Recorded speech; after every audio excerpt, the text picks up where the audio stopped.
Salam əziz şagirdlər, mən Aysel müəllimə. Bugün sizlərə din toplusunda olan bəzi məsələlərin izahını verəcəm, hansı ki, bu məsələlərin əksəriyyəti horizontallarla bağlı olacaq. Gəlin 43 nömrəli məsələnin izahına baxaq. 43 nömrəli məsələdə nə deyir? Kəsmə yüksəkliyi 20 metr olarsa, sxemdə verilmiş çökəkliyin dərinliyini müəyyən edin. Deməli, kəsmə yüksəkliyimiz 20 metrdir. Görürük ki, daxili horizontalın hündürlüyü 20 metrdir. Deməli, çökəkliyin dibindən kənarına doğru getdikcə hündürlük artmalıdır. Biz bilirik ki, çökəkliyin daxili daha çökək olur, kənarları isə hündür olur. Ona görə daxili horizontal 20, digəri 40, sonra 60, sonra isə kənar horizontal olacaq 80 metr. Və çökəkliyin dərinliyini hesablamaq üçün kənar horizontaldan çıxırıq. Çökəkliyin dibində olan mütləq yüksəkliyi 10-u. O da bərabərdir 70 metr. Bu o deməkdir ki, bu çökəkliyin dərinliyi 70 metrdir. B variantı. Növbəti belə bir 51-ci məsələ var. Deməli, məsələmizin şərtində deyilir ki, kəsmə yüksəkliyin, daha doğrusu kəsmə hündürlüyün 10 metr olduğunu nəzərə alaraq sxemdə təsvir olunan təpənin nisbi hündürlüyünü hesablayın metrlə. Deməli, belə bir dağımız var. Bu təpənin hündürlüyü 213 metrdir. Bu onun mütləq hündürlüyüdür və biz onun nisbi hündürlüyünü tapmalıyıq. Bunun üçün daxili horizontalın hündürlüyünü tapmalıyıq ilk növbədə. Deməli, daxili horizontalımızın hündürlüyü 213-dən kiçik olan, ancaq ona bölünən 213-ə qədər ki, ən böyük rəqəmdir. Yəni, 213-ə ən yaxın rəqəmdir, ona bölünür.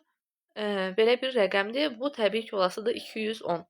Deməli, daxili horizontalımızın hündürlüyü 210 metrdir. Sonrakı horizontalımızın hündürlüyü olacaq 200 metr. Sonrakının hündürlüyü olacaq 190 metr. Sonuncunun hündürlüyü olacaq 180 metr. Və nisbi hündürlüyü tapmaq üçün 213-dən 180-i çıxacağıq. Cavabımız alınacaq 33 metr. B variantı. Sonra digər məsələyə baxaq. 60 nömrəli tapşırıqda deyilir ki, relyef formasını müəyyən edin və xarici horizontalın mütləq hündürlüyünü müəyyən edin. Kəsmə yüksəkliyi 20 metrdir. Relyef forması baxırıq ki, berkştrixlər daxilə doğru yönəlib. Berkştrixlər səth sularının axım istiqamətini bildirir. Yəni, yağış yağarkən yağış hara axacaq? Təbii ki, çökəkliyin qıraqlarından daxilinə doğru axacaq. Və burada biz görürük ki, berkştrixlər daxilə yönəlib. Yəni, səth sularının axım istiqaməti. Yəni, bu çökəklikdir. İlk növbədə bunu bildik.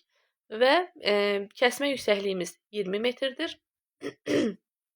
Bizə xarici horizontalın hündürlüyü lazımdır. Yəni, bu horizontalın hündürlüyü. Deməli, ilk növbədə daxili horizontalın hündürlüyünü tapırıq.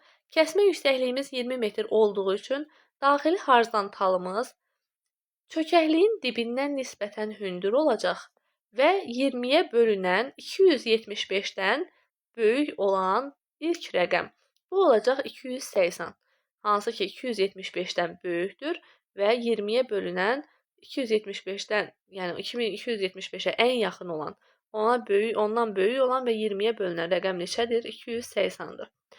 Bura 280 olacaq, bura 300 olacaq, bura isə 320 metr olacaq. Çökəklik və 320 metr. B variantı.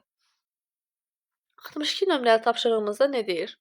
Sxemə əsasən kəsmə yüksəkliyi və A və B nöqtələri arasında hündürlüyü hesablayın. Deməli, kəsmə yüksəkliyi tapacağıq. Necə tapacağıq? Deməli, kənar horizontalımız 200 metrdir. Ondan sonra 1,